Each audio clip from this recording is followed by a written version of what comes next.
आप कैसे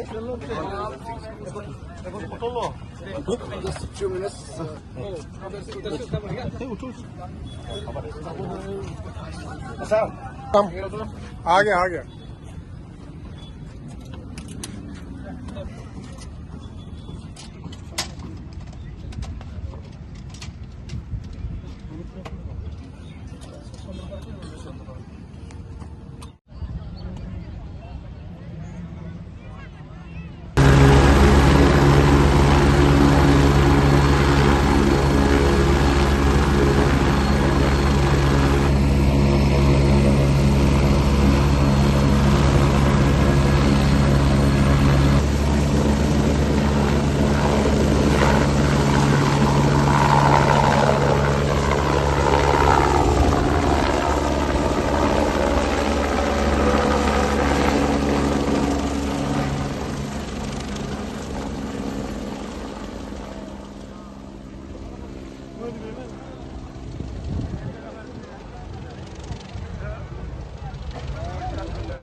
এইবাৰ নিৰ্বাচন কিমান আসন লাভ কৰি চৰকাৰ গঠনৰ দাবী কৰি আপুনি চাওক যেটো নেকি মই আপোনালোকৰ আগতে কৈছো যে পুৰ মেন ইলেকশ্যন মেনেজমেন্ট থিয়ৰী আমি জানুৱাৰী মাহত ওলাইছিলো আৰু তাত আমাৰ 445টা প্ৰাইমাৰী 3277টা বুথ তাত আমি কাম কৰি আছিলো আৰু ফেজ 1 ফেজ 2 ফেজ 3 এটা এছাইনমেন্ট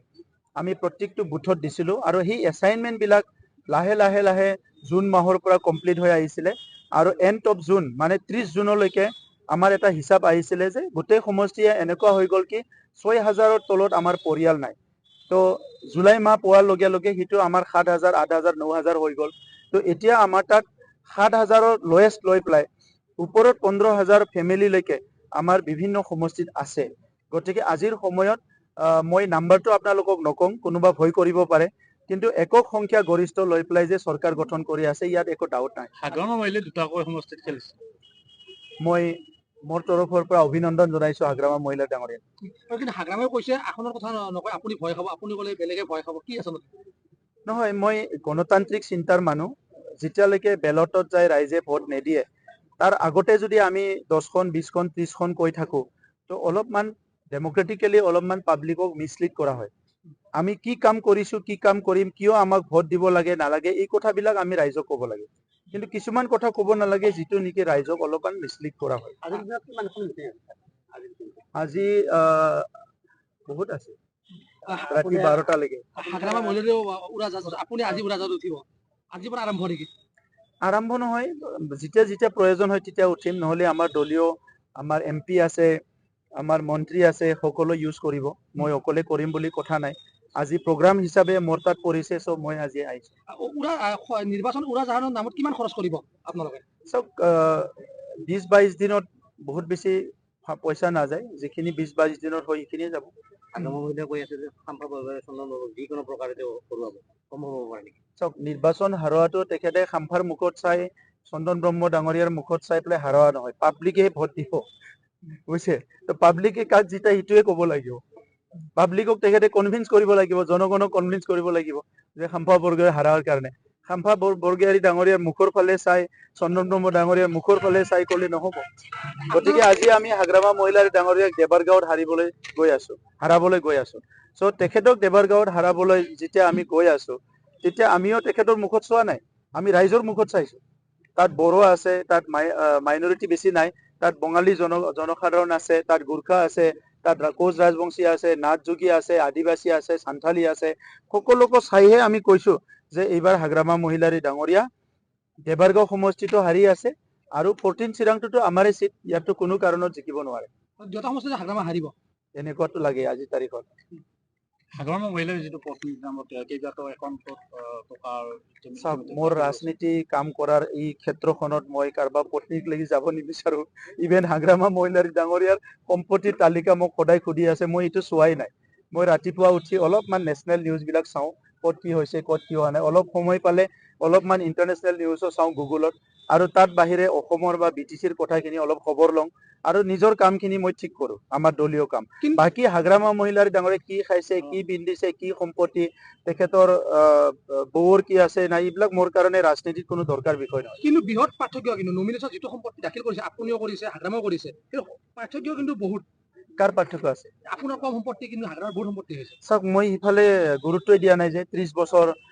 সমাজৰ বিভিন্ন কামত মই আন্দোলনত বা বিভিন্ন কামত ব্যস্ত আছিলো আৰু এনেও মোৰ এটা প্ৰিন্সিপাল আছে যিমানে যি সম্পত্তি নকৰো কিয় যাবৰ সময়ত 3 ফুট বাই 6 ফুটে লাগে আমাক খুবৰ কাৰণে জাগা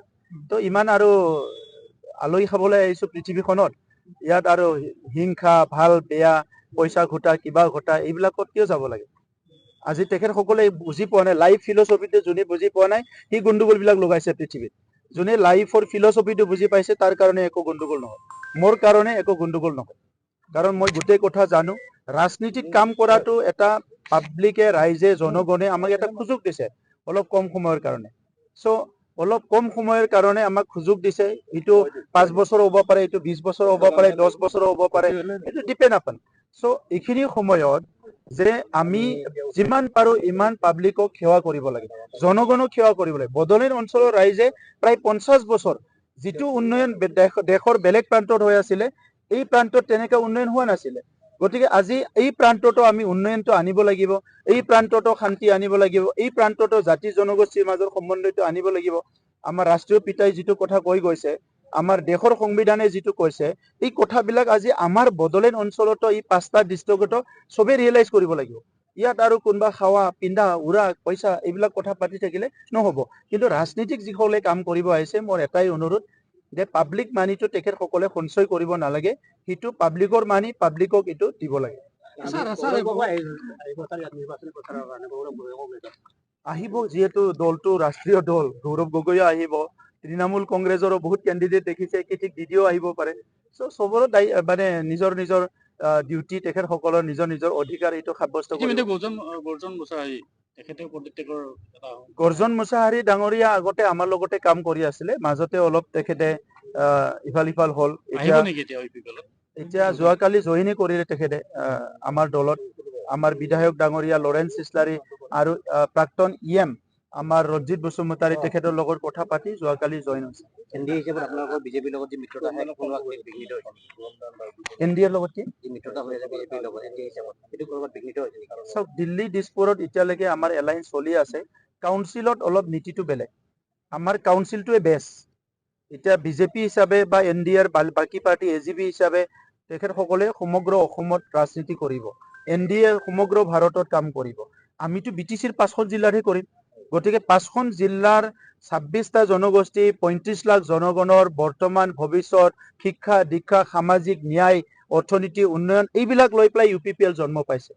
গতিকে ইয়াত কোন দলে কি কৰে আমাৰ লগত আমাৰ মতলব নাই আমাৰ নিজৰ মতলব যে ইয়াত শান্তি থাকিব লাগে সবে নিৰাপত্তা থাকিব লাগে উন্নয়ন হ'ব লাগে মাটি বাৰীৰ অধিকাৰৰ পৰা সকলো অধিকাৰ ইয়াৰ ৰাইজে পাব লাগে এই মডেলতে UPPL কাম কৰাৰ কাৰণে UPPL মডেলৰ ৰাজনীতিটো সবে একসেপ্ট কৰিছে বিজেপি আৰু বিপ্লৱ সংকিত নহয় আপোনালোকে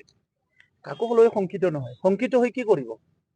ইয়াতে থাকিব লাগিব ইয়াতে কাম কৰিব লাগিব সংকিত হলিও কৰিব লাগিব নকলিও কৰিব গতিকে সংকিত হোৱাৰ কি দৰকাৰ আছে ৰাজনীতিহে আগত বন্দুক বাৰুতৰ মাজেদি ওলাই আহিলো